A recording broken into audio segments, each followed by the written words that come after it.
Welcome to our channel. Jagan కి YCP ఎమ్మెల్సీల జలక్, చంద్రబాబుకి జై. ఏపీలో శాసనసభలో కేవలం 11 సీట్లు మాత్రమే ఉన్నా కూడా మండలిలో ఉన్న బలం ద్వారా ప్రభుత్వానికి చుక్కలు చూపిస్తామని జగన్మోహన్ రెడ్డి కలలు కన్నారు. కానీ అది కల్లే అని తేలిపోయింది. కానీ ఇప్పుడు జగన్ నమ్మకం బొమ్మైంది. మండలిలో ఉన్న వైసీపీ ఎమ్మెల్సీలు తమ పార్టీ అధినేతకే షాక్ ఇచ్చారు. జగన్మోహన్ రెడ్డి తన ఊహాగానాల్లో ఉండగానే ఇంతలో ప్రభుత్వం అసెంబ్లీలో తమ బిల్లుని ఉభయ సభల్లోనూ ఆమోదింపచేసుకుంది. అయితే శాసనమండలిలో కూటమి ప్రభుత్వానికి బలం తక్కువగా ఉంది. వైసీపీ సభ్యులు ఎక్కువ మంది ఉన్నారు. అయినా కూడా బిల్లులు పాస్ అయిపోయాయి. ఆ పాస్ అయిన బిల్లులు రెండు వైసీపీకి కీలకంగా భావించేవే.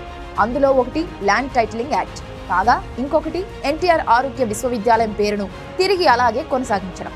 ఈ రెండు బిల్లులు అప్పట్లో జగన్ ప్రభుత్వం పంతంతో పాస్ చేయించుకుంది. కానీ అవి ఏ మాత్రం సహేతుకం కాదని భావించి తాజాగా కూటమి ప్రభుత్వం ఆ రెండు బిల్లుల్ని త్వరితగతిన మొదటి సమావేశంలోనే ఆమోదింపచేసుకుంది. తొలుత అసెంబ్లీలో పాస్ అయిన బిల్లులు మండలికి వచ్చాయి. ఇక్కడ శాసనమండలి చైర్మన్ మాత్రం మండలికి హాజరు కాక తప్పలేదు. శాసనమండలి చైర్మన్ వైసీపీకి చెందిన వ్యక్తి అయినా మండలికి హాజరైన వైసీపీ నేతలతో పాటు మిగతా వారంతా ఆమోదించడంతో ఆయన కూడా పాస్ చేయక తప్పని పరిస్థితి ఏర్పడింది. ఈ విషయం తెలియడంతో వైసీపీ పెద్దలు షాక్ కు గురయ్యారు. అటు జగన్మోహన్ రెడ్డి ఢిల్లీలో ధర్నా చేసి సాధించిందేమీ లేదు.